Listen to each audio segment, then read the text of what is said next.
Bonsoir à tous. Ce soir, nous allons continuer un petit peu notre étude, nos partages sur le récit de Jonas, le livre de Jonas, 4 chapitres, un livre assez court, extrêmement dense et riche. Nous avons déjà vu la dernière fois la fuite de Jonas, donc on a vu un petit peu pourquoi, comment, et en particulier le récit du poisson, avec Jonas qui a été happé de manière très particulière par un énorme poisson et qui s'est retrouvé dans une zone, dans une cavité du poisson qui n'était pas du tout acide avec le suc gastrique, mais qui était au contraire quelque chose de oppressant d'un point de vue psychologique évidemment, mais physiquement pas agressif du tout. Voilà, et ça va être important pour la suite, et on va voir qu'il va y avoir énormément de jeux de mots entre la première expérience de Jonas dans le poisson et la deuxième expérience de Jonas sous le ricin. Et on va voir qu'il y a des parallèles. Dieu ne cesse de faire des parallèles pour attirer l'attention de Jonas sur certains points qu'on va voir. Donc ici, je ne relis pas le récit, on va continuer. Donc j'inviterai à ceux qui suivent sur Internet ce partage, il y aura un lien qui va s'afficher. Et donc, sur ce lien, il suffira de cliquer pour retrouver la première vidéo avant celle-ci, pour vraiment avoir l'ensemble, parce que sinon, il va manquer un morceau. Alors, nous avons un tout petit résumé quand même, mais on ne va pas revenir dessus, mais un petit résumé. Dieu appelle Jonas à aller à Ninive. Ninive, nous avons vu que c'était une des plus grandes villes de l'Empire assyrien, c'est-à-dire qu'elle est devenue par la suite, plus tard, la capitale de la Syrie. Donc, mais à ce moment-là, elle n'était pas la capitale, mais une grande ville de l'Empire assyrien. Donc on avait vu une carte, Ninive est ici, Jonas vivait ici, et donc Jonas, quand Dieu l'appelle à aller à Ninive, en fait, c'est pas la porte à côté, puisqu'il y a à peu près 1000 km pour aller à Ninive. 1000 km dans un territoire ennemi, et dans des passages qui sont délicats, puisque désertiques, montagneux, etc. On remarque au passage, puisqu'on va faire une petite allusion tout à l'heure, on remarque au passage que Jonas va emprunter le chemin quasiment inverse que Abraham a emprunté pour venir dans le pays promis, c'est-à-dire qu'il va être obligé de monter vers le nord, éviter les montagnes, de monter vers le nord et de redescendre ensuite vers Ninive. Donc il n'ira pas jusqu'à Our, où habitait Abraham avant son départ, mais il va faire une grande partie du même chemin. Donc Jonas appelé à aller à Ninive, et Jonas fuit l'appel de Dieu. Il prend un bateau pour aller à Tarsis, c'est-à-dire en Espagne, il traverse la Méditerranée, une terrible tempête survient, Jonas se retrouve projeté dans la mer, il est happé par un énorme poisson, et Jonas 1,17 nous dit « L'Éternel fit venir un grand poisson pour engloutir Jonas, et Jonas fut dans le ventre du poisson 3 jours et 3 nuits. » Vu que ce n'était pas le ventre, c'était une autre cavité, peu importe. Ce qui nous intéresse ici, c'est que l'Éternel fit venir un grand poisson. Nous avions vu que c'était le verbe vaiman, vaiman qui veut dire préparer, avec un radical piel, donc ça veut dire préparer de façon très précise et de façon insistante, bien prévu et conjugué à l'imparfait, donc ça veut dire que c'était préparé de très très longue date. Et on peut même remonter jusqu'à Genèse chapitre 1 verset 21, c'est-à-dire que Dieu a créé ce poisson sachant qu'il y en aurait eu besoin pour Jonas.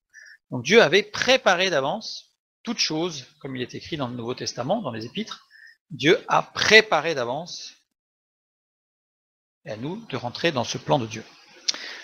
Jonas se repent à l'intérieur de ce poisson, donc il y est resté 3 jours et 3 nuits, Jonas se repent, et au bout de 3 jours et 3 nuits, Jonas est éjecté du poisson. Il se rend à Ninive pour annoncer le message de Dieu, là, il obéit, il a compris, semble-t-il, et dans Jonas chapitre 3 versets 1 et 2, nous avons « La parole de l'Éternel fut adressée à Jonas une seconde fois. En ces mots, lève-toi, va à Ninive, la grande ville, et proclame-y la publication que je t'ordonne. » Donc nous avions vu que c'était pas la grande ville, mais la ville, la grande, avec un jeu de mots. Et proclame, Vikra, que l'on retrouve dans Jonas chapitre 1 verset 2, au départ de l'appel de Jonas. Lève-toi, va à Ninive, la ville, la grande, à nouveau, et crie contre elle. Donc, crier, c'était Ukera, donc ça s'écrit de la même manière, c'est juste les voyelles qui changent, mais les racines sont les mêmes. Donc ça, c'est très important, puisque le plan de Dieu ne change pas. Évidemment, quoi que nous ayons fait, quoi que nous fassions, Dieu a toujours le même but pour nous. Et proclame-y la publication akereia, hein, qui est un apax. Et si je double le kof qui est pointé, ça veut dire que nous avons une structure de plusieurs racines biconsonantiques avec, qui veut dire un discours impétueux, ou en tout cas très très fort.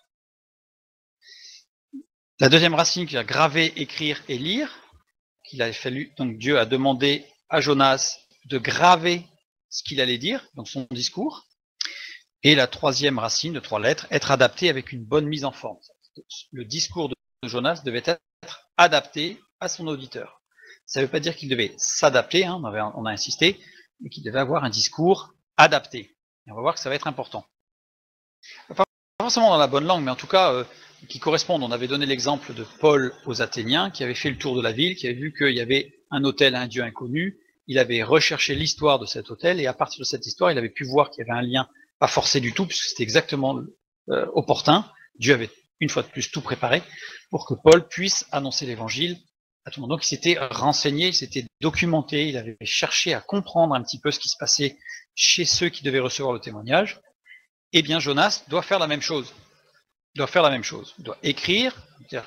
Quand on veut écrire quelque chose, ça veut dire qu'il faut y réfléchir, il faut structurer. Bref, on n'y va pas, comme on dit, la bouche en cœur, la fleur au fusil. C'est-à-dire que il faut se préparer et préparer ce que nous avons à dire. Jonas fit d'abord, alors là, ça y est, on arrive maintenant dans le vif de notre sujet de ce soir, c'est-à-dire que Jonas va rendre témoignage aux Ninivites, qui vont se tourner vers Dieu, et Jonas va se mettre en colère. Donc Jonas fit d'abord dans la ville une journée de marche. Jonas chapitre 3, verset 4, première partie du verset.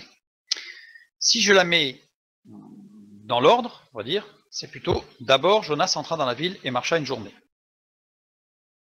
Petite nuance, vous allez voir que ça va être important pour comprendre l'ordre des mots en fait. Je les ai remis dans l'ordre de l'original. On va le faire plusieurs fois, parfois la phrase ne sera pas très correcte d'un point de vue français, et ça va permettre de mieux comprendre, une fois qu'on aura vu ce que veut dire chaque mot, la phrase en entier. Donc d'abord, Jonas entra. Labov, aller et venir, remplir. Donc ça veut dire que ce verbe ne signifie pas entrer, il signifie aller et venir dans tous les sens, remplir. C'est-à-dire qu'il n'a pas fait que rentrer dans la ville, il a parcouru la ville. Alors, nous avions vu que la ville était grande. Donc s'il a fallu qu'il parcourt la ville en une seule journée, il a fallu qu'il court. Donc en tout cas là, il a parcouru la ville dans tous les sens.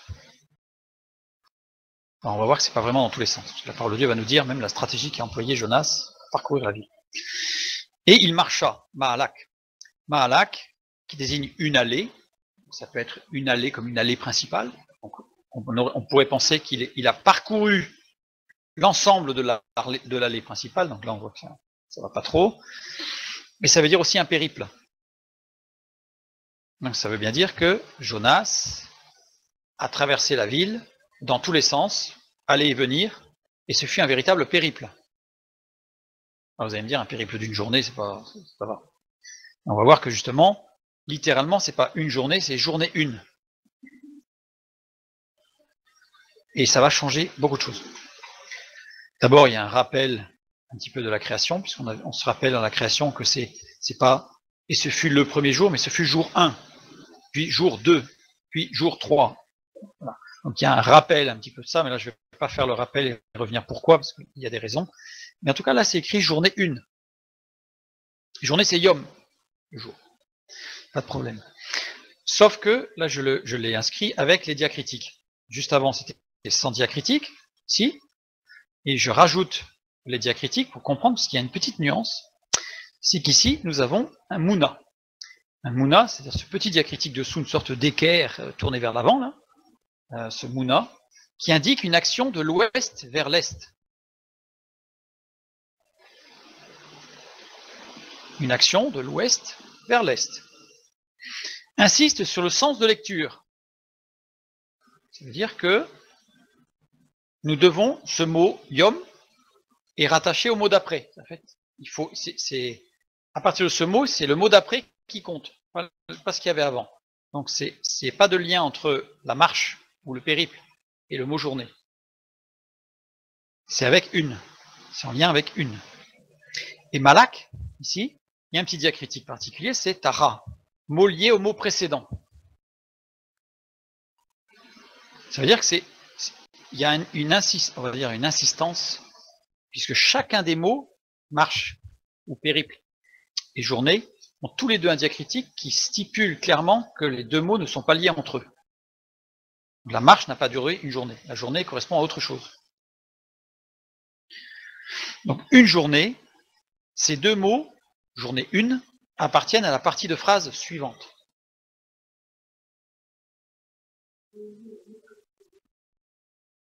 Ville. Le mot précédent, c'est ville. Donc, si on devait lire le point virgule, il ne devrait pas être situé là où il est dans notre traduction. Il devrait être d'abord Jonas entra dans la ville et marcha. Ou alors, on pourrait dire il entra, fit des allées et venues dans tous les sens, un grand périple dans la ville. Point virgule. Ça nous donne une résonance à nouveau avec ce que nous avions dit la dernière fois sur l'apôtre Paul. On va voir qu'il y a beaucoup de parallèles avec l'apôtre Paul. Donc ça nous renvoie vers Actes chapitre 17 au verset 22 et 23. Nous lisons « Paul, debout au milieu de l'aréopage, dit « Hommes athéniens, je vous trouve à tous égards extrêmement religieux, car en parcourant votre ville, ça veut dire qu'avant de s'adresser aux Athéniens, Paul, de même que Jonas, a parcouru la ville. Il a d'abord parcouru toute la ville pour pouvoir... Non, parce que là c'était en grec. Donc c'est pas malak. Mais il a parcouru la ville. C'est-à-dire que même en grec, là, il n'a pas juste fait traverser l'allée centrale. Il a parcouru les petites rues, les grandes rues. Il a appris l'histoire de la ville pour comprendre les gens, les Athéniens, et pour pouvoir leur parler de l'évangile de façon opportune. Voilà. Donc en considérant les objets de votre dévotion, c'est-à-dire que il s'est pas outré du fait que oh là là, ils sont idolâtres, ils ont plein de dieux, etc. Non, il s'est intéressé, non pas intérêt pour faire de même évidemment, mais pour comprendre et connaître et avoir un langage opportun. Ça c'est très très important. Je sais que pour ma part, ayant voyagé un petit peu, quand j'ai commencé à voyager en Asie, que j'ai commencé à rendre témoignage à des Asiatiques bouddhistes, je me suis très vite rendu compte que ça servait à rien. Il a fallu d'abord que pendant des mois, je m'imprègne de la culture bouddhiste, des enseignements bouddhistes, et alors j'ai compris quel était leur message, quel était leur questionnement, quel était leur besoin. Et à ce moment-là, quand on rend témoignage à partir de là à un bouddhiste avec des éléments qui correspondent à ce qu'il peut entendre, ce message de l'évangile rentre comme dans du beurre. Le Saint-Esprit, toutes les portes s'ouvrent. Sinon, toutes les portes se ferment. Donc ça, c'est vraiment très important. Et là, Jonas en fait l'expérience et il nous en donne, en fait, dans son livre, l'expérience, que va reprendre Paul, d'ailleurs, comme je l'ai expliqué la dernière fois, on pourrait intituler ce passage de l'apôtre Paul une leçon de témoignage. Donc ici, au même titre que Jonas a traversé la ville, etc., Paul a fait la même chose. Donc on a vraiment un exemple. Jonas parcourut la ville durant des jours et des jours. On peut même, je ne l'ai pas fait parce que ça aurait été long et c'est très... il faut rentrer dans les détails, on va le voir, j'expliquerai un petit peu plus loin pourquoi, comment.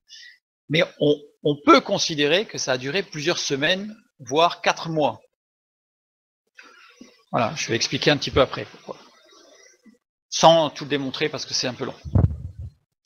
Dieu a demandé à Jonas de préparer son discours et de le graver. Ce que nous avons vu tout à l'heure. Donc il a fallu qu'il prépare et qu'il grave sur de l'argile. Pas écrire sur un parchemin. Il a fallu qu'il grave. Voilà. Tout à l'heure, on l'a vu par le verbe utilisé dans la proclamation. Proclamation insistait sur le fait que le discours devait être préparé, gravé et lu. Jonas s'est intéressé, documenté, comme Paul, pour se préparer. La première partie du verset 4 du chapitre 3 nous montre que Jonas s'est préparé très sérieusement pour rendre témoignage. C'est pas parce que Dieu l'a envoyé en disant proclame qu'il est arrivé, hop là, super. Il s'est préparé. Nous, en tant que chrétiens, le message est clair, nous devons nous préparer. Alors nous préparer en connaissant la parole de Dieu, c'est-à-dire pour la connaître, il faut la lire. Il vaut mieux lire la parole de Dieu pour connaître la parole de Dieu que de lire des livres qui parlent de la parole de Dieu. Ça, c'est un grand problème chez les chrétiens. On a beaucoup de chrétiens qui ne connaissent pas la parole de Dieu, mais qui sont capables de vous dire qu'un tel a dit que, un tel a dit que, un tel a dit que, un tel a dit que. Et le résultat, quand on leur dit, mais la Bible a dit quoi? Ça faut. Donc, passons du temps à écouter Dieu, parce qu'on a perdu le langage là, mais la Bible, on l'appelle la parole de Dieu. C'est Dieu qui parle. Fermons la parenthèse. Donc Jonas s'est intéressé et s'est préparé. Et la fin du verset 4 nous dit, jour 1, il criait et disait, parce que je reprends justement les deux mots qui terminent la première partie, on a bien compris s'intéresser et s'accrocher à la deuxième partie. Donc jour 1, il criait et disait, encore 40 jours et Ninive est détruite. Jour, on a vu que c'était Yom, tel qu'écrit avec le diacritique. Pas de problème avec Mouna, insiste sur le sens de lecture, c'est ce que nous avons vu. C'est-à-dire que c'est le mot 1 ou une, qui est la journée 1 ou jour 1, qui est rattaché à ce mot. Indique une action de l'ouest vers l'est, c'est ce que nous avons vu. J'ai pris une carte archéologique de Ninive de l'époque, qui s'affiche ici. Donc, la ville était, le nord étant en haut, hein, nord-sud, comme d'habitude. La ville étant plutôt allongée en nord-sud. Et du fait de l'utilisation de ce diacritique Mouna, parce qu'il y a d'autres diacritiques qui insisteraient sur le fait que le jour doit être attaché au nom 1, c'est celui-là qui est utilisé. Pourquoi? Parce que d'ouest en est. Donc ça veut dire que Jonas, voilà, hop, je reviens en arrière, Jonas a parcouru la ville d'ouest en est. Donc il a parcouru toute la ville. Alors j'ai fait un schéma, mais ça peut être un autre. Il a dû suivre les rues quand même, bien sûr. Donc, mais il a quadrillé la ville d'ouest en est. Reprenons. D'abord, Jonas entra dans la ville et marcha une journée. Le mot d'abord, Vayachel. Vayachel, je l'ai écrit avec les diacritiques, puisqu'il a un petit diacritique particulier. Là, on ne le voit pas parce que c'est tout petit, mais c'est une sorte de flèche qui va vers la gauche, là, hein, qui va vers l'avant, parce que c'est de droite à gauche. C'est une sorte de flèche qui est le Maipak, qui indique une action de l'est vers l'ouest. Donc c'est-à-dire que quand il a commencé à crier, il a commencé à annoncer le message de Dieu en partant de l'ouest pour aller vers l'est. Et quand il a commencé à étudier, à regarder la ville, il a étudié de l'ouest vers l'est. De l'est vers l'ouest, pardon, de l'autre sens, de l'autre côté. Donc il a fait deux sens inverses. Ici, donc je l'ai retracé ici en mauve par-dessus, c'est-à-dire qu'en fait, il a fait dans un sens, puis dans l'autre. Donc il a pu bien voir où étaient les endroits stratégiques, où est-ce qu'il fallait qu'il parle. S'il y avait des rues désertes, c'était pas la peine d'aller parler là, il fallait qu'il aille sur les places. Bref, il a d'abord bien regardé comment faire, et ensuite il agit. Ici, on remarque, stratégiquement, il a commencé son observation par le temple d'Ishtar et de Nabou. Alors là, j'ai mis... Attendez. Oui, c'est ça. Il a commencé à l'ouest, l'observation, donc il a commencé son observation par le point névralgique, les temples d'Ishtar et de Nabou, dont on a parlé la dernière fois. Et on va voir que c'est important.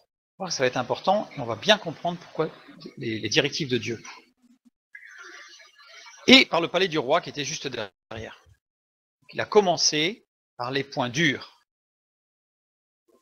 Donc, il n'est pas allé à reculons, hein, il est allé droit.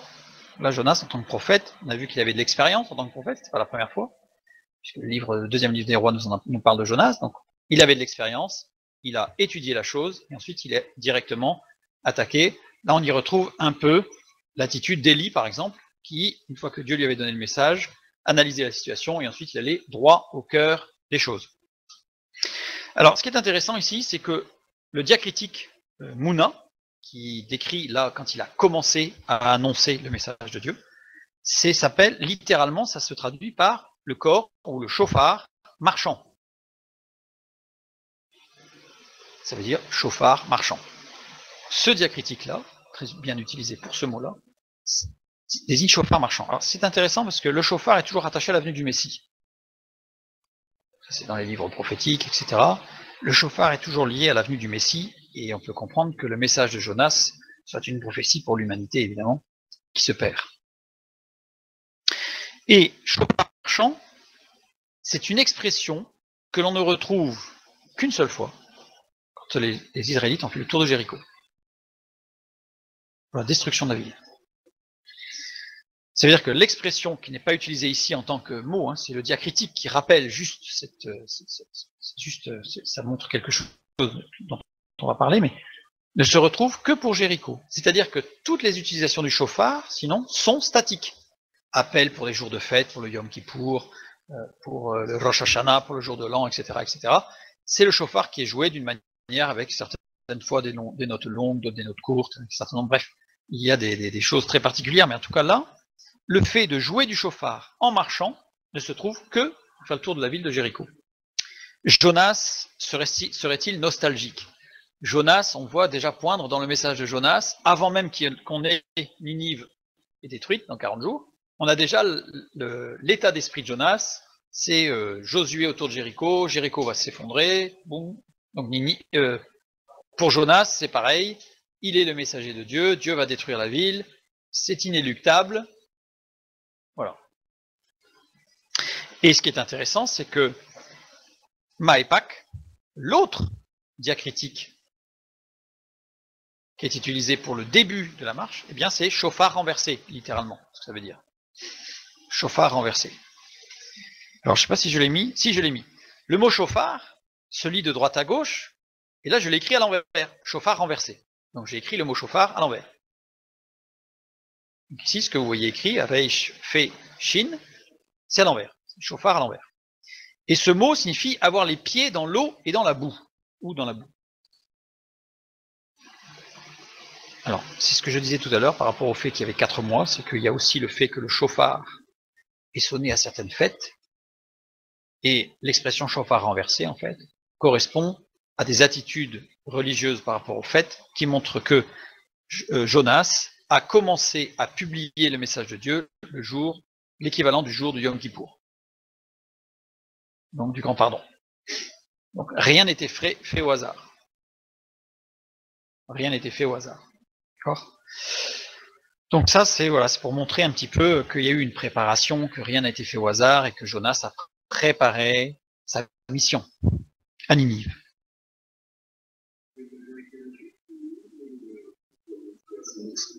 Non, il n'y en avait pas.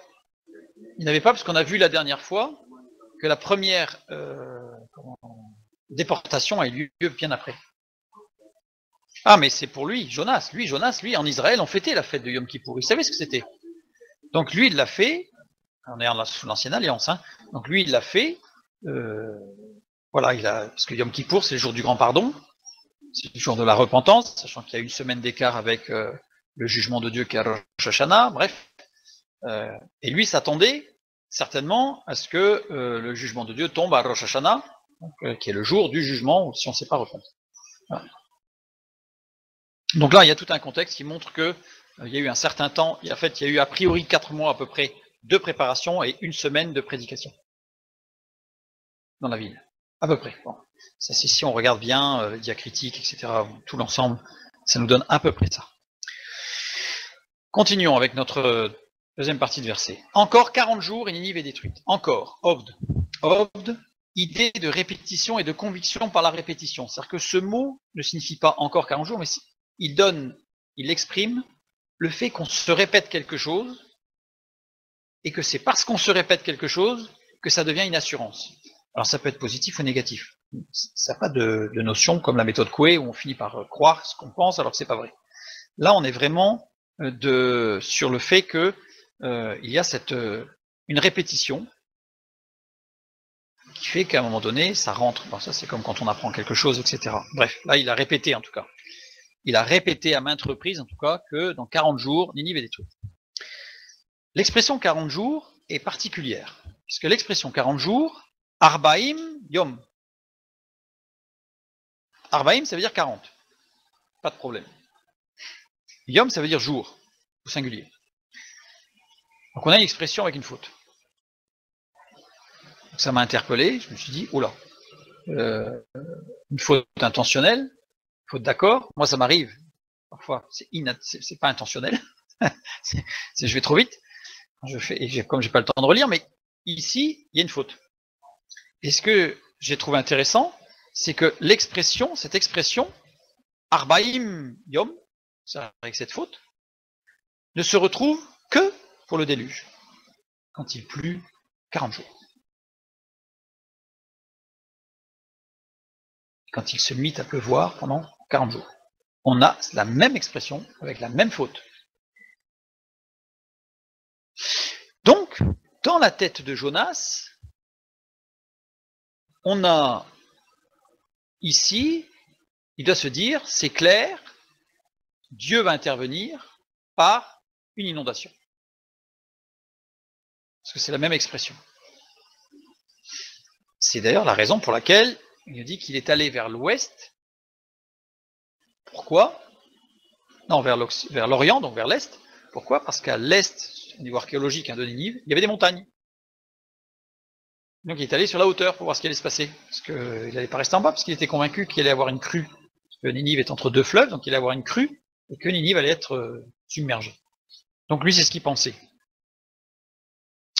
Et Ninive est détruite, Nef Paquette, à Pax. Nous avons vu la dernière fois que quelque chose de nouveau, un changement, donc il se passe quelque chose. Donc il y a un nouveau, il se passe quelque chose. Se dissoudre, et la lettre Tav qui signe de réciprocité, c'est-à-dire qu'en fait, la ville, dans le message, devait s'effondrer sur elle-même. Comme Jéricho, et dans la tête à Jonas, de par ce qu'il a donné comme message, c'était l'eau allait monter et allait saper les soubassements, et la ville allait s'effondrer sur elle-même. Donc on a la description de ce que Jonas pensait qu'il allait se passer, tu vois, de son interprétation. Et déjà, j'introduis l'idée là que prenons garde à notre interprétation du message de Dieu. Laissons-le faire. Petite parenthèse pour comprendre ce qui se passe. Les Ninivites étaient gouvernés par des lois anciennes. Des lois très anciennes. Ils avaient un code légal qui s'appelait le Code d'Hammurabi. C'était le Code d'Hammurabi qui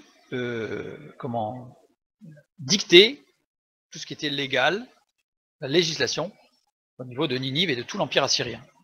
Alors Hammurabi, c'est le 6e roi de Babylone, de la première dynastie babylonienne. On en parlera certainement un peu plus tard quand on étudiera les civilisations antédiluviennes, donc les civilisations qui sont avant le déluge, ce sera une soirée. On en parlera parce que ce sera important. Mais en tout cas, lui, c'est le 6e roi de Babylone. Et dans les écrits que l'on retrouve de l'époque, eh bien, il y a toute une description de l'origine, en fait, de l'origine de cette dynastie, etc. Et c'est très intéressant par rapport à la Bible. En tout cas, le code, lui, d'Hammurabi, a été écrit à l'époque où Abraham vivait à Ur.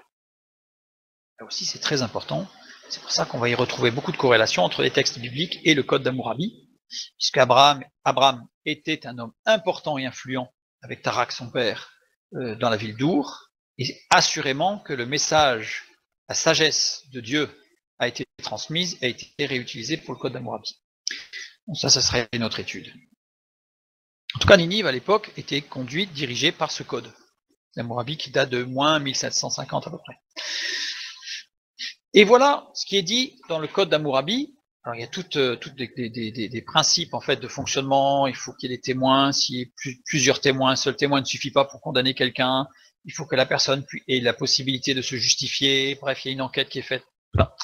Si les témoignages et l'enquête ne permettent pas de déterminer si une personne est juste et honnête, dans le cas d'une accusation bien sûr, alors elle sera plongée dans le fleuve. C'est-à-dire qu'on devait aller au milieu du fleuve et on la jetait dedans. Et les dieux décideront. Si elle survit, les dieux sont avec elle. Ça veut dire que la personne est juste et honnête. Et que ce qu'elle dit est vrai. Remarquons que Jonas était un survivant de la Grande Mer. Donc lui, il était non pas survivant du fleuve, il était survivant de la Grande Mer. Donc ça veut dire que pour les Ninivites, il était un homme juste et crédible, parce que les dieux étaient avec lui. Donc, il était crédible. C'est une petite parenthèse intéressante parce que parfois nous faisons des erreurs dans nos vies, en fait, on désobéit. On a vu que Dieu avait tout prévu, puisqu'il avait déjà prévu le poisson, donc il savait. Dieu avait tout prévu. Mais si on remet nos vies entre les mains de Dieu, même nos erreurs, Dieu les utilisera C'est-à-dire qu'en fait, Dieu transforme le mal en bien si on lui laisse le temps de le faire. Donc, ayons confiance en Dieu, parce que même ce qui est fait et qui semble, là, on aurait pu dire, oui, mais Jonas, il a perdu du temps. Dieu avait tout prévu. Même nos erreurs, quand on se repent, sachons que Dieu, là aussi, rien n'est perdu, dans le sens où, oui, nous avons peut-être perdu du temps. Oui, on s'est fait mal. On a des cicatrices, des souffrances. Ça, c'est clair. Mais c'est ce qui nous permettra peut-être aussi de garder toute la mesure de la grâce de Dieu dans nos vies. Donc là, en tout cas, Jonas, l'expérience qu'il a faite lui donne du poids. Et combien de fois, nous, aussi dans notre témoignage, nos expériences permettent à d'autres de comprendre la grâce de Dieu, puisque la grâce de Dieu a été efficace pour nous dans notre témoignage. Fermons une fois de plus la parenthèse. Dans le code d'Hammurabi, tout est dit, donc c'est-à-dire que toute loi, toute règle qui touche la destinée des hommes, donc la loi aussi, hein, tout ce qui est justice, équité, etc., ça touche la destinée des hommes, devait être écrit, tout est dit, devait être écrit sur une table d'argile. Si elle n'était pas écrite sur une table d'argile, elle n'avait pas de valeur. Raison pour laquelle Dieu avait demandé à Jonas de graver son message. Le message n'était pas adapté, il ne s'était pas adapté, mais il avait utilisé le principe de diffusion d'un message important de l'époque. Il avait gravé le message sur des tables d'argile. Dans la bibliothèque de Ninive, on a retrouvé, alors il y a Ninive, il y a Babylone aussi, mais il y a Ninive et il y a encore une autre ville, Uruk, on a retrouvé aux alentours des 30 000 tablettes, c'était une bibliothèque. Et au palais Ninive, dans le palais du roi, on a retrouvé une bibliothèque avec 5000 ouvrages écrits sur tablette d'argile. C'était extrêmement important.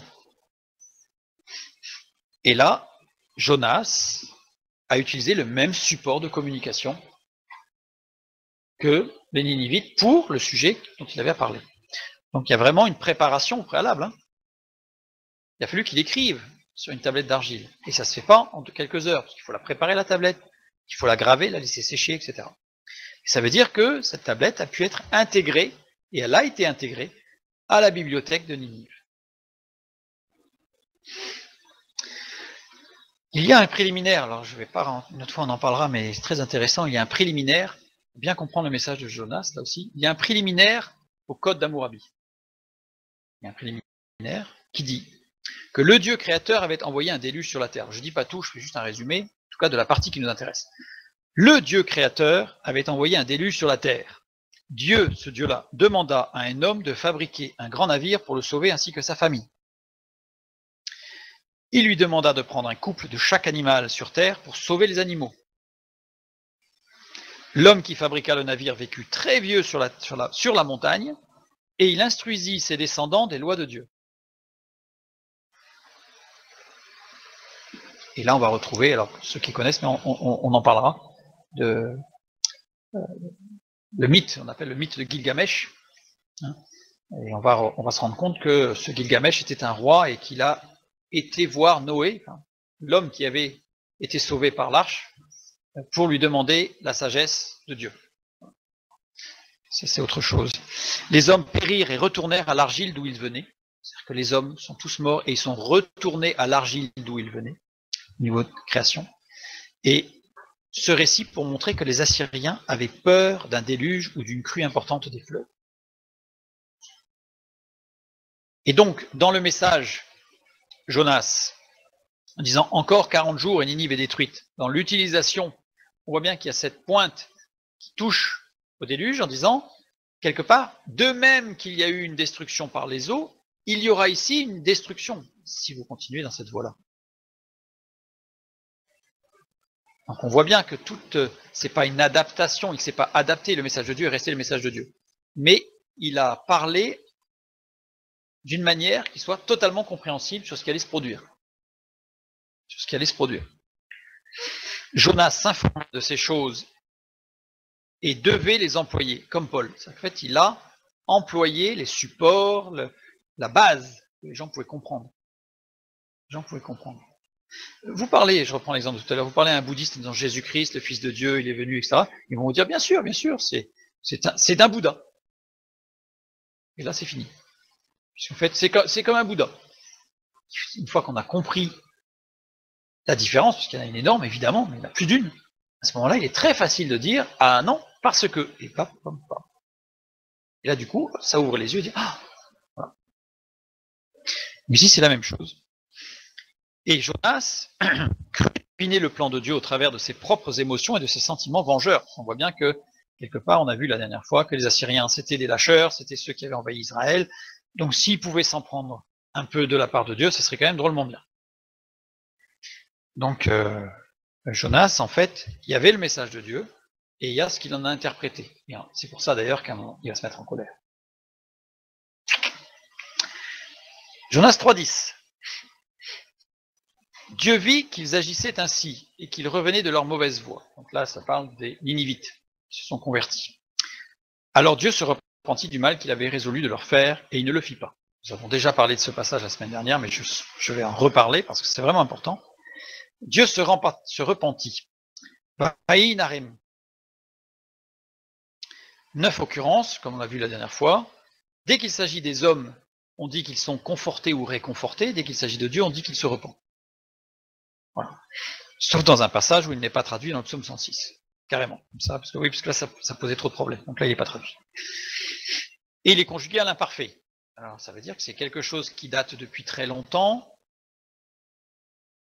et qui est en train de s'accomplir. Donc, si on imagine que Dieu se repente, ça voudrait dire qu'il y a toute une démarche en Dieu qui l'amènerait à une repentance. Ça ne va pas. La repentance, c'est quelque chose d'instantané où on se repent. Donc, ce n'est pas une repentance. Et donc, ce mot-là ne correspond pas du tout à un repentir de la part de Dieu. Il se repent du mal. On va voir juste après ce que ça veut dire. Le mal, ara. Je rajoute les diacritiques pour bien comprendre avec un tévir, c'est-à-dire que qui lie le mot au mot précédent, un tévir, avec d'autres nuances par rapport à ce tout à l'heure, mais bon. Il lie le mot au mot précédent, qui est du mal. Al. Al, l'étendue matérielle, sa progression, son extension indéfinie. Donc, c'est quelque chose de matériel, mais qui s'étend. Et le mot mal, on a vu, ici on a la racine reish aïn, qui on l'a vu quand on a étudié la chute dans le jardin d'Éden, l'arbre de la connaissance du bien et du mal. Le mot mal, c'est ce mot ra, reish aïn, qui est la racine que l'on retrouve dans tous les mots qui désignent les sens. Donc, tout ce qui est sensoriel et qui vient étouffer la vie de l'esprit. La chair, quelque part. Donc, Dieu se repentit du mal qu'il avait résolu. Résolu, c'est dabar, radical piel, qui veut dire annoncer, qu'il avait annoncé quelque chose. C'est pas qu'il avait résolu, c'est qu'il avait annoncé quelque chose. Conjugué au parfait cette fois-ci. Donc une fois pour toutes. De leur faire, asa. Asa, ça veut dire faire, avoir fait, être fait, donner, disposer, exécuter, agir, entreprendre, acquérir, apprêter, pratiquer, exercer, montrer, commettre, accomplir, etc. C'est un verbe qui veut dire énormément de choses. Il est conjugué à l'infinitif.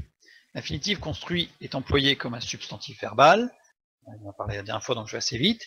Ça veut dire que ça exprime l'accident par opposition aux autres verbes qui sont des verbes attributifs.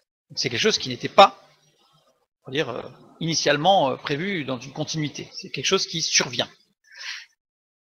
Donc ici, ce verbe asa a quelque chose qui survient.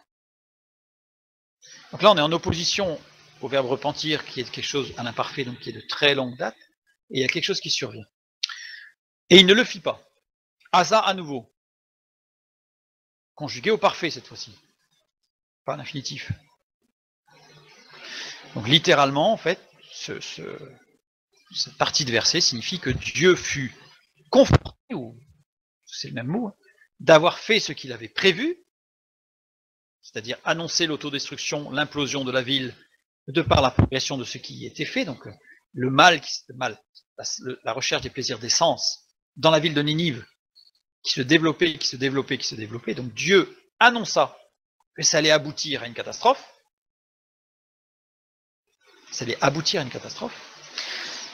il l'a annoncé pour que les gens se ressaisissent et pour que cela n'arrive pas, et cela n'arriva pas, parce qu'ils se sont repentis. Ça veut dire que Dieu était conforté dans le fait qu'il savait, puisqu'il est souverain, qu'il avait annoncé pour que ça ne se produise pas, et ça ne s'est pas produit. Donc, en fait, ce qu'il a fait était parfait. C'est ce que ça veut dire. Il ne s'est pas repenti. C'est au contraire l'affirmation de tout ce qu'il avait préparé d'avance s'est accompli comme ce qu'il avait préparé d'avance, évidemment, puisqu'il est souverain. Il n'y a pas de surprise et il n'y a pas de repentir. Au contraire, tout ce qui était prévu a été fait conformément à ce qui était prévu, avec les résultats de ce qui était prévu. Bref, tout était parfait, Dieu est souverain en toutes choses. Donc c'est ce que cela signifie. Et à chaque fois qu'on a que Dieu se repentit d'eux, eh bien chaque fois c'est exactement la même idée, la même pensée, à savoir que Dieu fut, comme s'il avait besoin, mais ça entérine le fait que sa souveraineté est reconnue puisqu'il avait prévu, et ça s'est fait tel qu'il avait prévu. Voilà, il avait prévu de longue date, et ça s'est passé tel que prévu, sans aucune surprise ni modification. Dieu est souverain, il ne se trompe jamais dans ce qu'il fait. Jamais. Donc là, je renvoie à notre étude sur la souveraineté de Dieu, pour vraiment voir les implications très profondes de cela. Donc il n'y a pas de surprise, et dans le combat spirituel, on n'est pas en train de lutter contre des puissances ténébreuses où Dieu aurait du mal, et il faut qu'on soit là, quoi, parce qu'il n'avait pas prévu. Il n'avait pas prévu.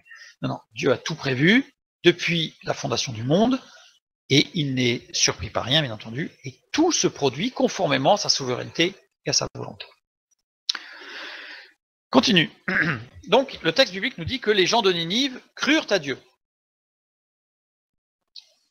Au verset 9, et voilà ce que disent les gens de Ninive. Les gens de Ninive disent: qui sait si Dieu ne reviendra pas et ne se repentira pas, et s'il ne renoncera pas à son ardente colère, en sorte que nous ne périssions point. Ce texte m'a toujours surpris, lu comme ça, parce que on a des gens qui croient en Dieu, donc qui se convertissent, et après leur conversion, ils sont encore dans une hypothèse en disant peut-être que si je me fais suffisamment mal, Dieu finalement va être compatissant. Non, ça va pas. Regardons le texte de près. Qui sait si Dieu, le mot si n'y est pas dans l'original. Dieu n'y est pas non plus d'ailleurs. Dans cette phrase, Dieu y est, mais pas dans le mot là en tout cas. Ne pas y est pas non plus. Ça commence à faire beaucoup. Ne pas non plus ici. C'est-à-dire que ça devient compliqué. Reviendra. Yashoub. Yashoub, verbe choub, qui veut dire retourner, faire demi-tour sur soi. On sent bien le sens dans retourner, revenir. On sent bien qu'il y a l'idée de faire demi-tour. Avec le yod qui est la marque du futur. Le futur du retournement. Donc c'est un retournement futur. Qui sait si le futur du retournement, si le futur du demi-tour. On va aller jusqu'au bout. Se repentira. Venicham. Venicham, qui veut dire être réconforté, ce qu'on a vu tout à l'heure, c'est la même racine, comme si Dieu allait se repentir. Donc être réconforté avec un accent, accent. Dans la difficulté, pour une action donnée, donc on est réconforté parce qu'on a fait quelque chose et on en reçoit les fruits, ou dans la difficulté on souffre et on a un réconfort. Ce verbe veut dire aussi regretter, et l'ensemble en fait désigne la conversion. On a une description ici de quelqu'un qui sait si notre demi-tour, si notre changement de vie et notre regret, et en même temps le réconfort. Parce qu'au moment où on demande pardon à Dieu, on reçoit la paix de Dieu et on reçoit un réconfort extraordinaire. On passe par une phase, je dirais, de dépression totale, puisqu'on se rend compte de notre péché et de notre noirceur vis-à-vis de Dieu. Donc là, on est dans un repentir. C'est pour ça d'ailleurs que les traductions récentes qui changent le mot conversion dans le Nouveau Testament par changement de vie ne me convient pas. Parce que un changement de vie ne suffit pas. Un repentir, je dirais un regret profond dans les larmes ne suffit pas. Il faut les deux. Il faut un regret profond et un changement de vie. Donc on est plus que dans un changement d'état d'esprit, on est vraiment dans un changement de vie, avec un regret et un demi-tour. Donc là, on a une description, qui sait, en fait, on pourrait presque traduire par qui sait si la conversion, qui connaît le futur de notre conversion, puisque c'est le futur du retournement. Donc les Ninivites, ils se sont convertis, ils disent, et ça va nous amener où ça? Ça va nous amener où? Oui, le futur du retournement et de nos regrets. Donc le et, c'est-à-dire que qui sait, c'est comme quelqu'un qui a basé toute sa vie sur, par exemple, l'amour de l'argent, et à un moment donné, il se convertit. Il réalise que l'argent, c'est pas le bonheur, ce n'est rien, ça l'amène au contraire à se dessécher. Et là, il va se poser la question, et je vais faire quoi de ma vie? J'avais un but dans ma vie, et en fait, je me rends compte que c'est pas bon. Maintenant, j'aime Dieu, je veux servir Dieu, et je vais faire quoi de ma vie? Ils sont exactement dans cette position. Il y a un retournement total, il dit, mais on va où là? Mais ils y vont. La preuve. Qui sait où nous mènera notre changement de but, notre rejet de notre vie passée? C'est ça, en fait, la traduction, cette première partie de phrase. C'est pas du tout qui sait si Dieu reviendra et se repentira. Pas du tout. Dieu n'apparaît pas dans cette phrase. Ça parle, les Ninivites parlent d'eux-mêmes. Qu'est-ce qui va se passer dans ma vie là? Je reprends la fin. En reprenant la phrase, qui sait où nous mènera notre conversion, changement de direction et rejet de la vie passée? Et s'il ne renoncera pas à son ardente colère. Le s'il, là on a Dieu. Ah, Elohim, le Dieu. Donc, les Ninivites ont reconnu, c'est pas l'un des dieux, c'est pas le Dieu de Jonas, c'est le Dieu créateur. Le Ah, Elohim, le Elohim. Celui-là, pas l'autre, pas d'autre. Donc, qui sait? Et Elohim, Ah, Elohim. Alors, il n'y a pas de si, il n'y a pas de ne pas. Renoncera, choub, tiens, on retrouve la même phrase que tout à l'heure, évidemment. Retourner, revenir.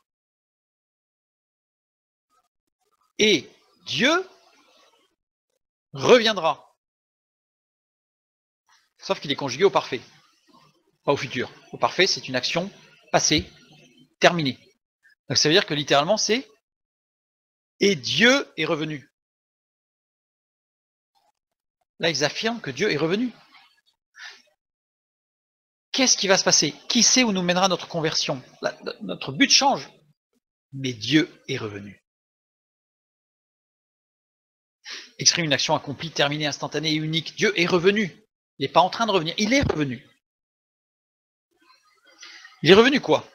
Il est revenu à son ardente colère. Merachon, ardente. Ce mot n'est employé que pour définir la colère de Dieu. Ce mot n'est jamais employé pour autre chose. Il est toujours associé au mot colère de Dieu. Donc, ardente, colère de Dieu. Ce mot ardent est toujours associé à colère de Dieu. Donc il va être très important de le définir clairement.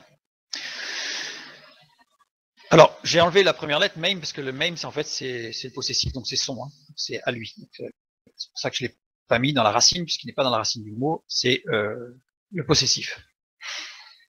Ret Reish désigne un foyer dont la chaleur s'échappe en rayonnant. C'est un foyer qui peut brûler, mais qui peut aussi réchauffer. Et les deux dernières lettres, qui désignent ce qui est doux et amène le repos. Ce mot désigne la douce chaleur de Dieu.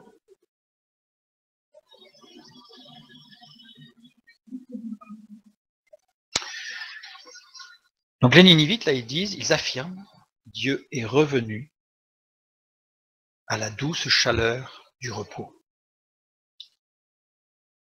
Avec un petit diacritique qui va bien, évidemment, comme on l'a vu tout à l'heure, le Merka, qui lie le mot au mot suivant, au mot colère.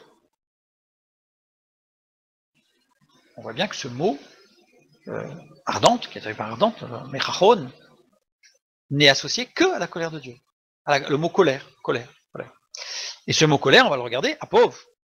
Apov, avec un fait qui était doublé, plus un petit diacritique. Évidemment, on retrouve le tara qui mot lié au mot précédent, donc on voit bien que les deux mots sont vraiment attachés l'un à l'autre. Ils ne sont pas séparables, on ne peut pas les séparer. ici en tout cas dans l'expression. Et donc le mot précédent, c'est le merachon, c'est ce foyer qui donne du repos, douce chaleur qui donne du repos. On est loin de la brûlure de la colère. Et ici, si je double la lettre F parce qu'elle est pointée, deux premières lettres qui conduit à un but, une cause finale, bruit du souffle qui sort de la bouche. Littéralement, le souffle qui conduit à un but qui est le foyer chaud qui donne du repos. Pourquoi est-ce que ça a été traduit par colère? Parce qu'en fait, cette expression, comme c'est le souffle qui sort de la bouche, ou du nez d'ailleurs, hein, le souffle qui sort, eh bien, là, les traducteurs, c'est comme ça que c'est ce que j'ai lu hein, pour avoir des explications, j'ai cherché quand même. Quand, au départ, c'est parti, quand un taureau est en colère, il souffle par les naseaux. Et donc, ils ont associé à la colère. Et donc, ils ont associé ce mot à la colère, sans regarder la racine, sachant que ce mot colère, quand il est attribué à un homme, d'ailleurs, il y a des différences en fait qui sont apportées au mot, qui montrent bien qu'il s'agit là cette fois-ci de colère, avec un but que la colère ne nous amène pas forcément dans quelque chose de positif et de constructif. Et elle n'est pas associée à ce mot merachon, qui au contraire là amène la chaleur et le repos. La colère amène rarement la chaleur et le repos. La chaleur des fois oui, mais le repos non. Donc ici, les Ninivites annoncent, ils disent, ils reconnaissent, ils savent, ils affirment, c'est même pas une question. Dieu est revenu par son souffle. Donc là, on a l'image de l'Esprit Saint. Par son souffle,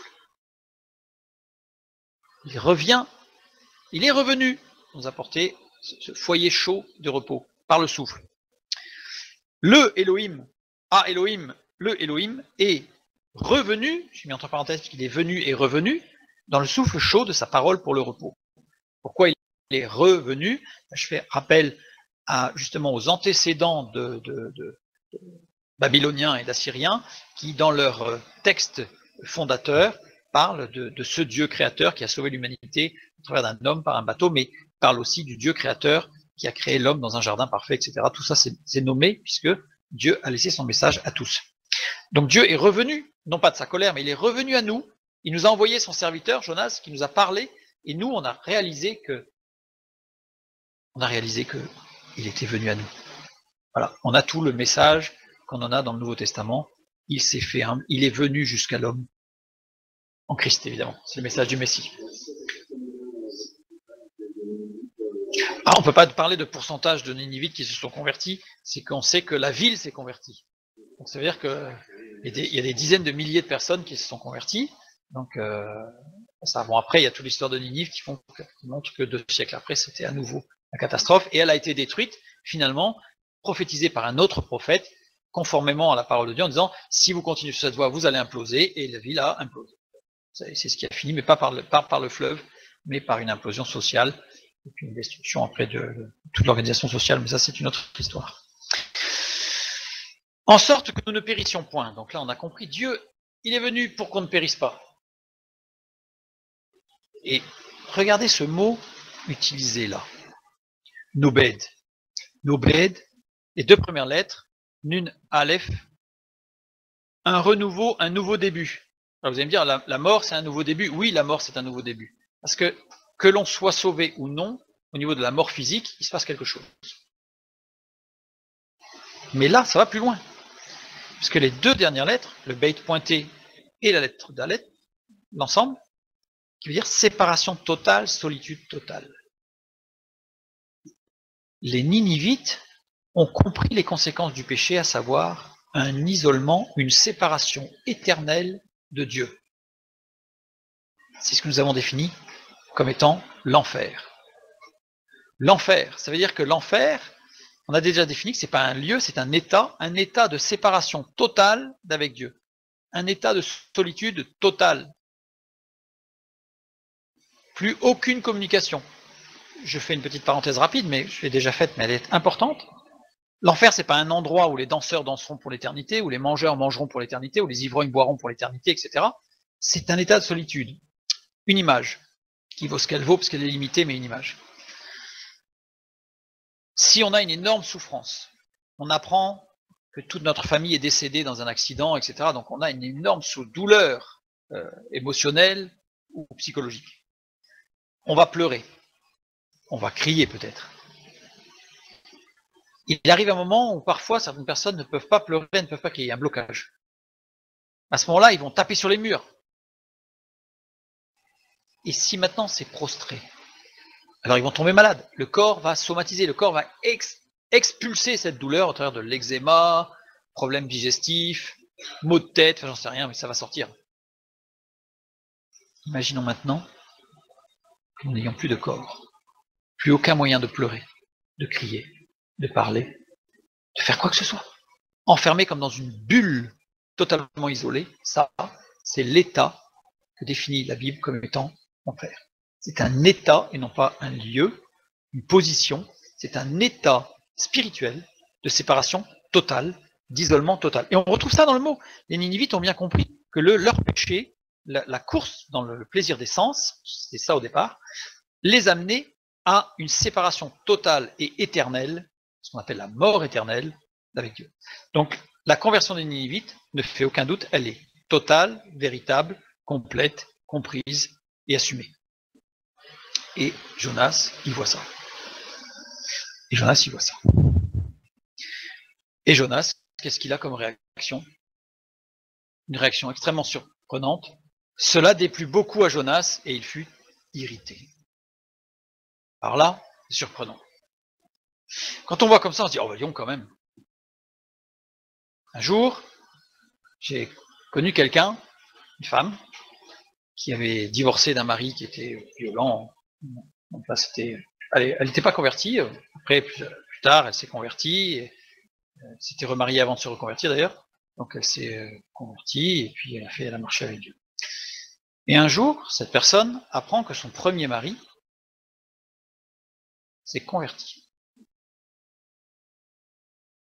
Et là, ça a fait comme une colère. Ah non alors. Vous voyez, quand on voit Jonas, on se dit, oh, il exagère. Non, non. Il y a certaines situations où nous sommes amenés, parfois, à être en colère par rapport à ce que Dieu fait. Donc là, en tout cas, Jonas, il est en colère. Cela déplut beaucoup à Jonas. Vayecha. Alors le yod étant doublé, je le double pour regarder ce que ça donne. Alors je ne compte pas le vav initial parce que c'est et. C'est tout ce qui reprend cela et cela. Donc, et. Donc double yod, puissance spirituelle, l'esprit, c'est ce qui désigne la puissance de l'esprit, mais avec un petit e, c'est-à-dire puissance potentiellement positive ou négative. En fait, c'est la possibilité de faire des choses, la capacité de faire des choses de l'esprit humain, de l'esprit avec un petit e. Et les deux dernières lettres, puissance des sens contre l'esprit. Ra, reish, aïn. L'essence, le mal, dans l'arbre de la connaissance du bien et du mal. Ra, c'est le même mot. Donc en fait, c'est la puissance des sens contre l'esprit. Et l'esprit, il est comme étouffé, comme agressé par les sens. Donc Jonas est dans cet état d'esprit, comme le dire, à savoir que il n'est pas conduit par l'esprit, mais il est conduit par la chair. Et Jonas était en conflit intérieur. Il y avait l'esprit d'un côté qui tendrait à dire quand même que c'est formidable qu'il soit converti, et il y a la chair d'un côté là il y a la colère qui bouillonne. C'est vrai, c'est aussi pas celle de Dieu. Conjugué à l'imparfait, et ça c'est intéressant. Conjugué à l'imparfait, ça veut dire que ça fait un moment que ça travaille Jonas. Ça veut dire qu'en fait Jonas, dès le départ, quand il est venu à Ninive après l'expérience du poisson, en fait il n'avait pas compris, parce qu'il continuait à marmonner, puisque sinon ça n'aurait pas été de l'imparfait, ça aurait été du parfait. Jonas n'avait pas accepté la leçon de Dieu. Si je remets les mots dans l'ordre à nouveau, je vais en arrière pour montrer, cela déplut beaucoup à Jonas, je mets dans l'ordre, cela déplut à Jonas beaucoup. Alors c'est pas très français, mais c'est pour comprendre l'ordre des mots, parce que ça va être important une fois de plus, puisque le mot beaucoup, c'est une expression, Ra et Dovla. Ra, l'essence, la chair, on retrouve la racine Ra, Reish Aïn, donc toujours l'essence, la chair. Ça rejoint l'expression ou la définition que Paul nous donne dans Romains 7. Je vois dans mes membres une autre loi qui lutte contre la loi de mon entendement et qui me rend captif de la loi du péché. Donc c'est la chair, quoi. C'est la chair. Et Gedovla, qui veut dire grand et puissant. Jonas, l'essence, la chair de Jonas était puissante dans la vie de Jonas. Et il fut irrité. Vaïrar. Alors vous remarquerez que depuis tout à l'heure, on va retrouver beaucoup de racines. Vaïra, Vaïrar, Vaïseb. On va retrouver toujours les mêmes racines. Dieu est en train d'essayer, non, il est en train d'amener Jonas à un réveil, à une compréhension des choses. Doublé, donc on y va. Puissance spirituelle de l'esprit, ce qu'on a vu tout à l'heure, désigne un foyer dont la chaleur s'échappe en rayonnant. C'est la même chose que tout à l'heure, mais cette fois-ci, c'est pas doux et repos. C'est redondant avec les sens qui viennent étouffer l'esprit. Il est en conflit intérieur, Jonas, mais sa chair prend beaucoup de place en lui, et non pas la vie de l'esprit. Et il y a un mot qui n'est pas traduit à la fin, l'eau. L'eau, première lettre, qui se déploie, grandit, prend tout l'espace. Et Vav, alors le Vav, c'est le symbole des acceptions vocales. Je fais exprès j'ai mis cette expression pour vous dire que ce n'est pas la parole, c'est tout ce qui est verbalisable, tout ce qui est verbal, mais pas forcément la parole, pas qu'il y ait de confusion avec la parole de Dieu. C'est ça que j'ai mis ça. C'est le symbole de l'oreille, le symbole de l'œil, en fait c'est le symbole de l'homme. Et c'est aussi le symbole de ce qui fait passer d'une nature à une autre. L'homme est le seul qui peut vivre une conversion, qui peut vivre une régénération, pas l'animal. Les animaux sont sous l'effet du péché, d'accord. C'est l'homme, un animal ne se convertit pas. L'homme est le seul capable de changement, passer d'une nature à l'autre. Et ici, le lot, en fait, c'est un vav pointé vers le haut. C'est ce qui désigne le fait de passer le changement de nature, puisqu'il peut s'élever.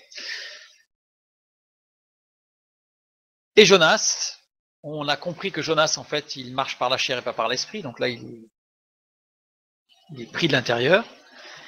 Il implora l'Éternel et il dit, « Ah, Éternel, n'est-ce pas ce que je disais quand j'étais encore dans mon pays? C'est ce que je voulais prévenir en fuyant à Tarsis, car je savais que tu es un Dieu compatissant et miséricordieux, lent à la colère et riche en bonté, et qui te repent du mal. » Là, le verbe repentir, c'est la même chose. C'est-à-dire que Jonas, il connaissait bien Dieu, il savait très bien que Dieu avait tout prévu.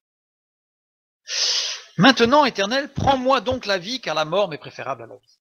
Là, on se dit, là, Jonas, là, c'est la dépression totale, là. Regardons d'un peu plus près ces versets. La fin du verset.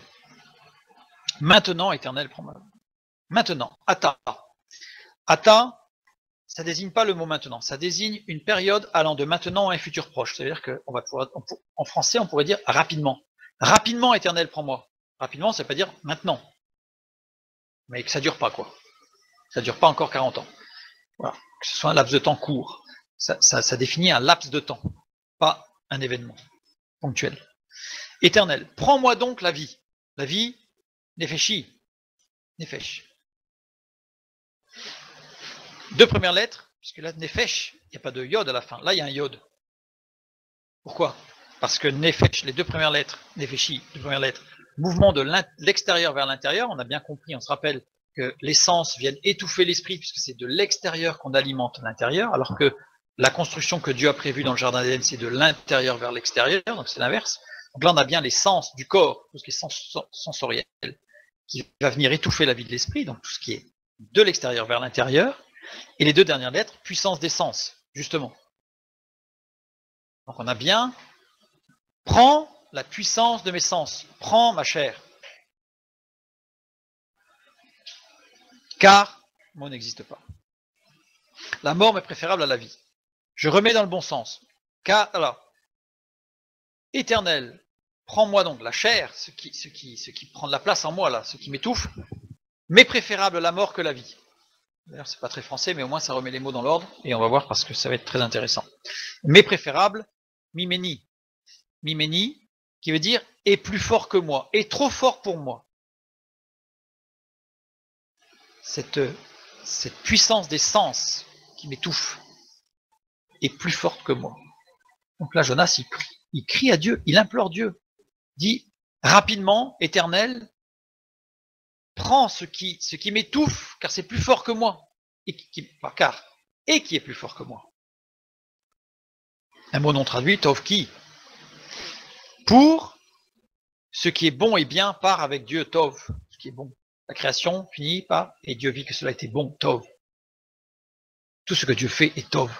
Le bien et le mal, l'inverse du mal, le bien, tov.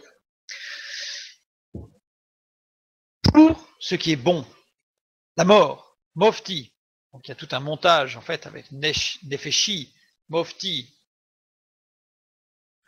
pour la mort, que n'existe pas, la vie, mehayaya, mehayai, avec un triple yod à la fin. Et là c'est un adjectif. C'est un adjectif. C'est pas un nom.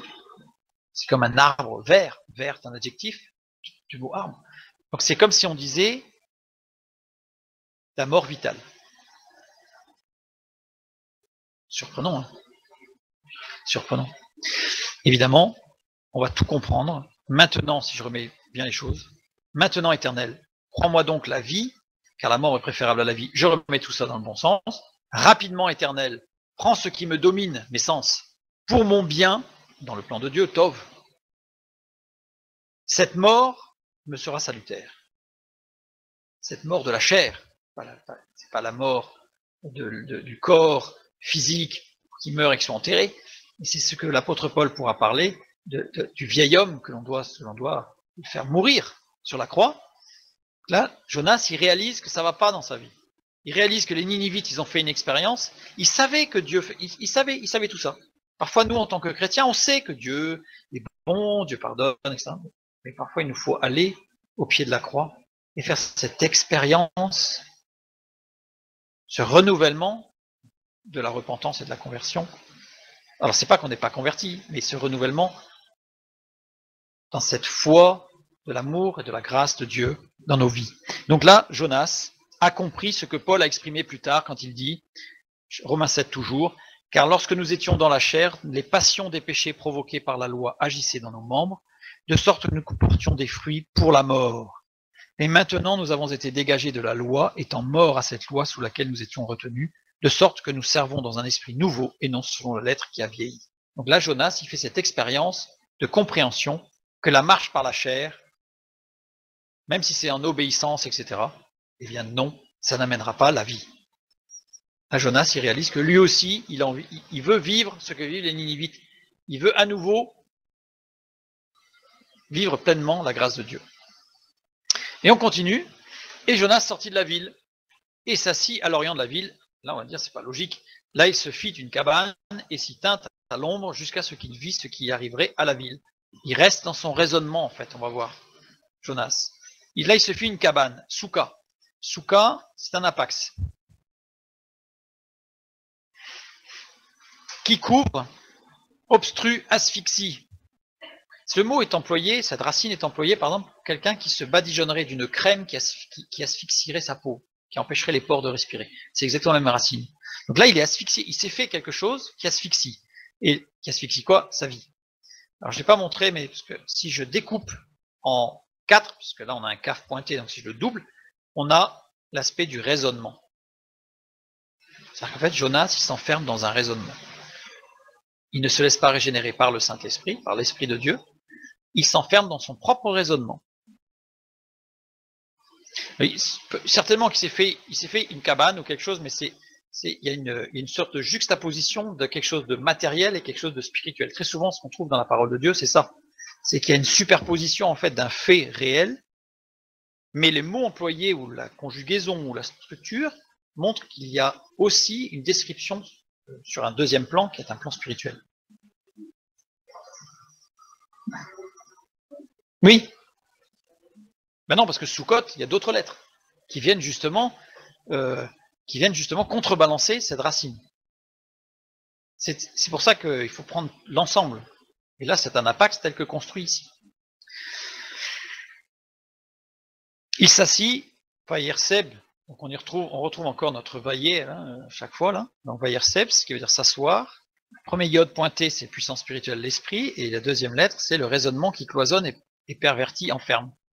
Donc on est à nouveau dans le raisonnement. Cette fois-ci, il s'assoit physiquement, mais il s'assoit aussi dans son propre raisonnement. Donc ça veut dire qu'en fait, il n'écoute pas Dieu.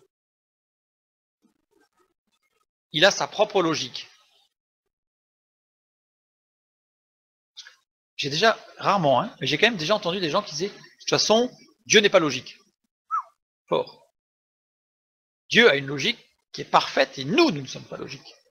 Lui est logique. Parfait. Et il se teinte à l'ombre. Batzel. Alors j'ai souligné Tzel, puisque le répéter 2 fois, ça aurait été faux, puisque on ne dit pas Batzel, malgré le fait que le tsadé soit sous-pointé, donc doublé ici. Mais on dit Batzel, c'est ça qu'on insiste. C'est pour ça que j'ai souligné. C'est un apax. Donc je double, puisqu'il est pointé. Lieu, fangeux, bourbier. Moi c'est clair. Hein, il se teinte à l'ombre. L'ombre, mais en fait, c'est un endroit fangeux et bourbier, un bourbier. Donc ces raisonnements, cette carapace qu'il se construit, en fait, est un véritable bourbier. En fait, il s'emmêle les crayons dedans, quoi. Il s'enlise dedans. Les 2 dernières lettres, effet qui s'étend au loin ou très profondément. Donc en plus, ça le gagne en profondeur. C'est-à-dire qu'en fait, là, il sombre. Là, il sombre. Ces raisonnements l'amènent à sombrer. Il a réalisé qu'il avait besoin de Dieu, il avait soif de Dieu. Il a fait une prière presque de quelqu'un qui est en train de se noyer, là. Viens vite à mon secours. Et il s'enfonce. Et il s'effondre. Il s'enfonce. Il s'enfonce. Et dans sa cabane, il s'y tint à l'ombre. Le verbe tenir, c'est vaïrseb à nouveau, donc il s'assoit. Donc vraiment, il insiste lourdement, quoi. Là, il s'enfonce et il n'en sort plus. Tous les verbes sont à l'imparfait. Ce qui est intéressant dans cette phrase, c'est que tous les verbes, ça veut dire que c'est un processus qui existe depuis longtemps. Jonas, et le processus a commencé, si on rattache avec ce qu'on a étudié la semaine dernière, quand il a quitté pour aller à Jaffo, avant de prendre le bateau pour Tarsis, on voit qu'il descend et que c'est graduel. Il refuse le plan de Dieu, il refuse d'être interpellé par Dieu, alors petit à petit, il glisse, il descend dans sa vie avec Dieu, il descend, et il finit où? À Jaffo. Et là, il prend le bateau pour aller à Tarsis. Eh bien, ça a commencé là, et ça continue encore là. Donc, il est dans une sorte d'effondrement. Alors, nous, on pourrait une phase de dépréciation de soi ou de dépression, on pourrait dire, hein, il est conscient, parce qu'il a prié tout à l'heure, sa prière était claire, il est conscient de ce besoin qu'il a de Dieu. On continue au verset suivant. L'Éternel Dieu fit croître un ricin, qui s'éleva au-dessus de Jonas, pour donner de l'ombre sur sa tête et pour lui ôter son irritation. Jonas éprouva une grande joie à cause de ce ricin. Super. Donc là, il s'enfonce, et Dieu intervient. Ah, quand même. Dieu envoie un ricin. Super. Dieu est bon. Dieu fit croître un ricin. Vaiman, c'est le même mot, préparé, radical piel, conjugaison à l'imparfait, que le grand poisson. Ça, Dieu avait prévu déjà depuis très longtemps cet arbre-là, pour cette occasion-là, à cet endroit-là. Donc Dieu avait tout prévu. Donc Jonas n'est pas poursuivi par Dieu, mais Jonas est suivi par Dieu. Même dans sa colère, même dans son effondrement, même dans son état dépressionnaire, même dans sa dépression, Dieu suit, il est là. Il est là. Il fit pousser un ricin. Kikayon, c'est un apax. Qui veut dire, les 2 premières lettres veut dire vomissement. Comme c'est répété, kofiod, on est dans un empoisonnement. Et vavnun, devenir lâche et mou. Voilà. Alors le ricin a une définition biblique qui n'est pas très joyeuse. Alors il faut savoir qu'on utilise de l'huile de ricin, mais c'est très particulier, parce que le ricin, tous les éléments du ricin sont toxiques. En particulier sa graine avec de la ricine. Alors là, il y a un petit parallèle prophétique que je ne vais pas faire ce soir, ce serait vraiment trop long à décortiquer. Mais la chute de Saddam Hussein en Irak, Ninive est en Irak. La chute de Saddam Hussein a été initiée par le fameux complot de la ricine, du fruit du ricin. Ça s'appelle comme ça, si vous regardez ce qui s'est passé, tout est parti du fait qu'il avait des armes biologiques, soi-disant, c'est une autre histoire, mais c'est le ricin. Le ricin. À la ricine. Bon. Je ferme la parenthèse, c'était amusant de voir le parallèle. Il semblerait que ce soit vraiment un ricin. Mais on n'en est pas absolument certain. En tout cas, c'est sûr que c'est de la famille du ricin, de par les racines qui sont employées. Bon là, j'ai décortiqué parce que c'est un apax, donc il a une construction qui correspond spécifiquement. Donc c'était un arbre qui était très toxique, mais qui faisait de l'ombre à Jonas. Parce que le but de Dieu, c'était de montrer à Jonas que c'est pas parce que il y a quelque chose qui physiquement nous fait du bien que cela est bon.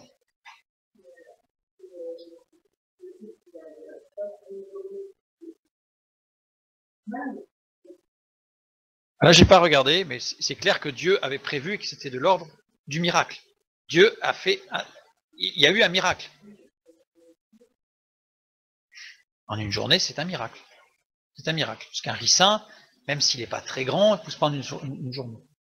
Un roseau, mais il avait préparé tout ça. C'est pour ça que quand je dis qu'il y a de fortes chances que ce soit un ricin, on ne peut pas en être absolument certain.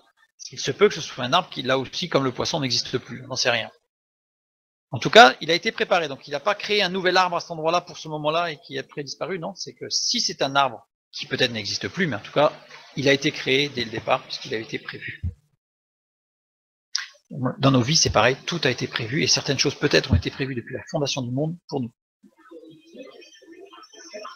On peut imaginer un arbre spécial qui pousse en une journée, mais on peut aussi bien imaginer que c'est un ricin que Dieu a fait pousser en une journée. Parce que Dieu est maître, y compris du temps. C'est une autre étude. Dieu est maître, y compris du temps. Donc ce ricin s'éleva, Vayas, Vayal. Donc on y retrouve Vayman, Vayal. On a vu tout à l'heure Vayerseb, Vayera. En fait, à chaque fois, il y a les mêmes racines, parce que Dieu interpelle Jonas à chaque fois. Il y a plein d'éléments dans la vie de Jonas que peut-être Jonas ne voit pas, parce qu'il est complètement assombri, bloqué. On va le voir tout à l'heure d'ailleurs. Mais Dieu est là. Dieu est là. Il fait comme des clins d'œil permanents. Et ici, les deux dernières lettres, la force qui fait croître.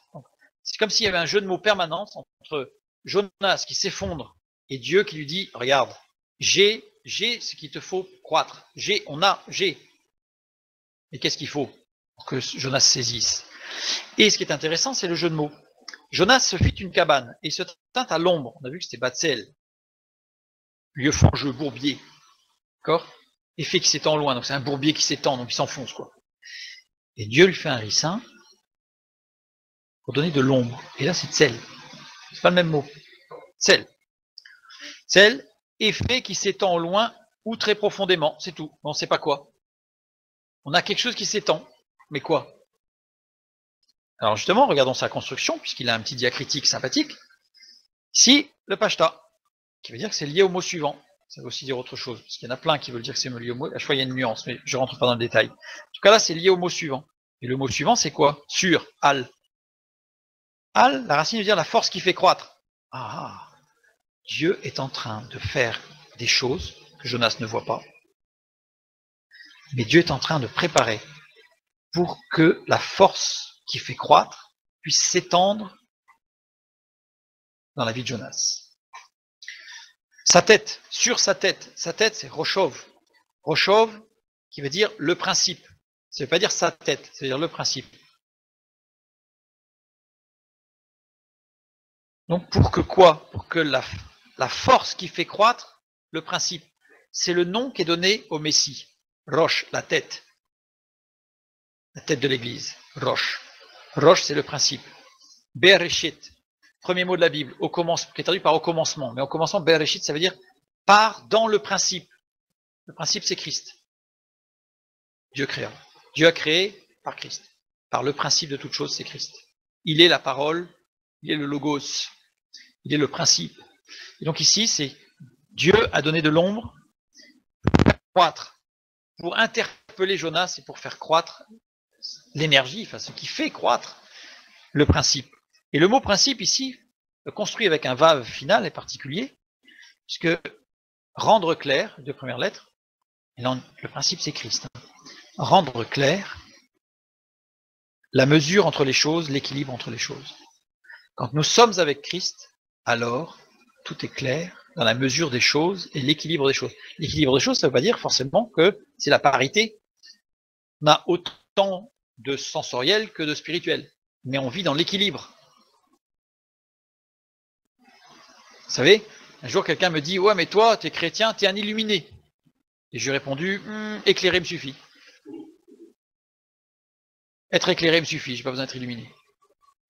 Être un éclairé, ça me va très bien. Et Dieu est la lumière qui nous éclaire le long de notre chemin. » Dieu conduit Jonas à sortir de ses raisonnements pour pouvoir grandir dans la vie. Jonas s'effondre, mais Dieu est là et il conduit Jonas. Il suit Jonas, il ne le poursuit pas, il le suit. Il n'est en aucun cas abandonné. Dieu répond à la prière de Jonas en réalité. Jonas a prié dans un laps de temps court, je te demande Seigneur d'enlever ce développement de la chair en moi. Et Dieu répond à Jonas. Juste après, il met en place le ricin, l'ombre, pour que Jonas, petit à petit, mais Dieu, c'est pas quelqu'un avec une baguette magique et pof, et pof, et pof, et pof.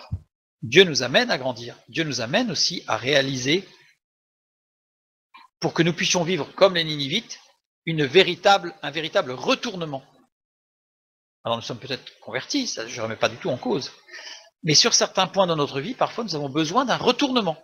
Nous avons besoin sur certains sujets de notre existence de dire « Tu as raison Seigneur, je te laisse ça aussi. » Et là on change de but dans ce domaine. On change de vision puisqu'on est éclairé par le principe Christ. Mais le lendemain, à l'aurore, Dieu fit venir un ver qui piqua le ricin et le ricin sécha. Alors on se dit, Dieu fait un truc là, super. On a compris qu'il est dans un processus pour Jonas, pour le bien de Jonas. Et là, le lendemain, à l'aurore, Dieu fit venir un ver. Alors, c'est surprenant, parce que quand on regarde d'un point de vue botanique le ricin n'est attaquable par aucun insecte. Alors certains vont dire, oui, mais il existe des vers qui peut... Oui, d'accord.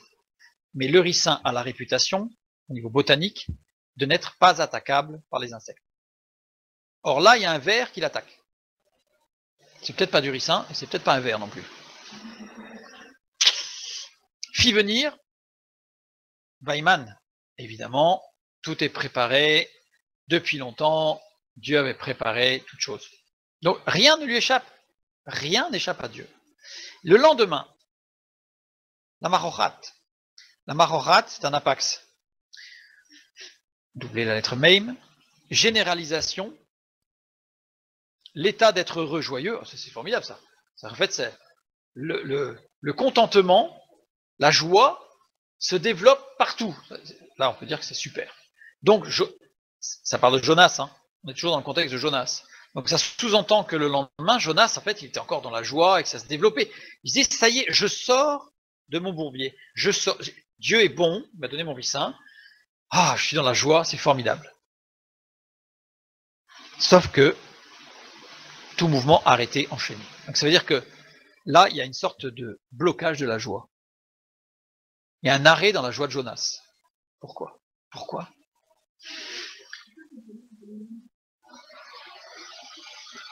Il faudra leur demander.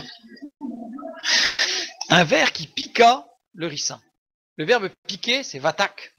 Vatak, 2 occurrences. Ce verbe est employé que 2 fois dans la parole de Dieu. Ici, et dans Jonas chapitre 4, verset 8. Au lever du soleil, Dieu fit souffler un vent chaud d'Orient et le soleil piqua la tête de Jonas au point qu'il tomba en défaillance. Il demanda la mort et dit « La mort m'est préférable à la vie ». Donc là, il recommence. Alors c'est la même structure que tout à l'heure. Hein. Donc c'est-à-dire que là, il réalise à nouveau quelque chose. On va le voir. Le verbe piquer, ça veut dire difficulté de se mouvoir, point délicat d'une chose ou d'une question. Ça veut dire que a priori, c'est pas l'animal là n'a pas piqué l'arbre, mais a d'une manière ou d'une autre, je ne vais pas rentrer dans les détails botaniques parce que ça ne servait pas à grand chose, il n'y en aurait pas eu le temps, arrêter l'alimentation en sève de l'arbre. Voilà. Donc ça devait être un petit arbre déjà, et voilà, il y a eu un arrêt en fait au niveau du point délicat, c'est-à-dire en fait l'alimentation de l'arbre. Et le ricin sécha. Vaïbas, alors on retrouve la même racine, toujours cette puissance spirituelle ou de l'esprit. Donc là, c'est le lien qui est fait pour Jonas. L'arbre a séché, on va voir, hein, mais il y a une sorte de superposition avec Jonas aussi. Parce que Jonas, il était dans la joie, ça s'est arrêté net, il était enchaîné dans cette joie, il ne pouvait pas se développer. Et là, il y a eu l'histoire du verre et du ricin qui a séché. Et en fait, la fin de la phrase veut dire assoiffé, sec. Spirituellement, Jonas était sec et assoiffé. Il avait soif. Dieu l'a amené à avoir soif de Dieu, de lui-même. Oui, alors le mot montre que c'est pas vrai. Enfin, je l'ai pas mis là, mais c'est bon. Le mot qui est traduit par ver, en fait, c'est un oppresseur. Littéralement, c'est un oppresseur. Donc il y a eu quelque chose, a priori un ver ou un animal, mais qui a oppressé. L'arbre a été oppressé. Ce mot-là est employé pour bien désigner que Jonas, qui était en conflit intérieur avec lui-même, entre la chair et l'esprit, entre les besoins de la chair, les désirs de la chair et les besoins de l'esprit, eh bien, il était oppressé. Et en fait, il y a une comparaison qui est faite entre le ricin et Jonas pour amener Jonas, une fois de plus, à comprendre. Parce que le Jonas, c'est un arbre toxique. Le ricin est un arbre toxique. Et c'est pour montrer à Jonas que rechercher à satisfaire les désirs de la chair, c'est toxique. Évidemment, ça peut amener un certain soulagement, ça peut amener une certaine joie, ça peut amener un certain plaisir, etc., etc., etc. Mais c'est toxique. Même expérience qu'Élie. Si on regarde Élie, même expérience. On retrouve ça dans 1 Roi 19,4. Qu'est-ce qu'il dit Élie? Pour lui, il alla dans le désert, où, après une journée de marche, il s'assit sous un genêt et demanda la mort en disant « C'est assez maintenant, Éternel, prends mon âme, car je ne suis pas meilleur que mes pères. » Donc là, Jonas, en fait, jusqu'à présent, il a essayé de s'en sortir par ses propres forces, et il se rend compte que ça donne rien. Il est pris dans une sorte de nasse, bourbier, qui l'enfonce, qui l'englue, et qui l'arrête dans même son développement de joie, c'est arrêté. Obéir à Dieu, c'est marcher par la foi. Et c'est ce que va comprendre Jonas. Jonas va comprendre que obéir à Dieu, c'est marcher par la foi, c'est pas marcher avec des bénédictions qui nous font plaisir, des petites choses sympathiques au niveau sensoriel. Tout ce qui se développe, comme dit l'apôtre Paul, dans nos membres, la chair, le vieil homme, ne peut pas nous amener à grandir. Et donc, toute l'expérience que Jonas a eue, tout ce texte nous montre que Dieu mène tout de front, qu'il n'oublie personne, que tout est prévu par avance. Il a travaillé pour les Ninivites, qui se sont convertis avec une définition extraordinaire de la conversion, changement d'état d'esprit, regret profond sur ce qui a été fait pour changer de vie avec Dieu. Et il amène même Jonas, qui était un serviteur de Dieu, à réaliser que lui-même, nous avons besoin d'être régénérés par le souffle, par l'ardente colère. Là, elle me plaît, cette ardente colère de Dieu dans ma vie, parce que c'est le foyer de chaleur qui donne du repos par le souffle de Dieu. Je le veux, moi je la réclame, cette ardente colère dans ma vie. Donc, soyons remplis, attentifs, convaincus que Dieu nous suit, il ne nous poursuit pas, mais il nous suit. Et même dans nos erreurs, il nous construit. Et il permettra que nos erreurs nous soient utiles pour nous consolider en lui.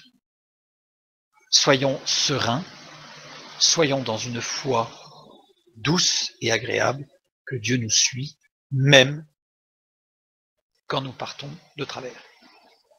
Que Dieu vous bénisse et à bientôt.